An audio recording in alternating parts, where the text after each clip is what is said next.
How God Taught Me About Prosperity by Kenneth Hagin.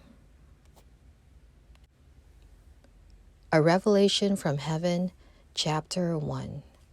The subject of prosperity is currently so misunderstood in the church world that I feel I must comment on it.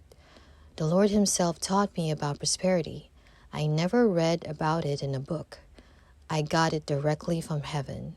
It blessed me and my family so much I want to share it with you. I was born and raised Southern Baptist, and the first church I pastored was Baptist. When it came to pastors, we Baptists had a little saying, "Lord, you keep him humble, and we'll keep him poor." We thought we're doing God a favor. We thought that what was the way it ought to be. Then I got over among the Pentecostals. Because they had more vim, vigor, and vitality than we Baptists, they were twice as good at keeping the pastor poor. And some way or other, we young preachers swallowed whatever our elders said about prosperity. We didn't take the time to examine the Word of God on the subject.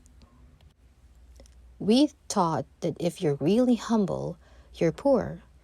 And it's a characteristic of holiness to live on barely get along street, way down at the end of the block, right next to Grumble Alley. We were taught that if you're a Christian, you ought to go through life, especially if you're a preacher, without anything, with the soles of your shoes worn out, the seat of your pants worn out, and the top of your hat worn out, and drive an old car with the fenders flopping. That's being humble and holy.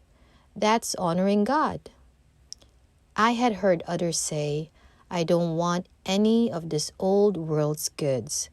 So I picked that up. I said, "I don't want any of this old world's goods." And I didn't have any of this old world's goods either, as if there was something wrong with this old world's goods. Well, yes, there is. Someone will argue. No, there isn't. I pastored nearly 12 years. We had faith for healing for ourselves and our children, but we had no faith for finances. We always struggled financially, both as a family and as a church, in every pastorate. As I look back now, I turn my face away in shame that I was so stupid.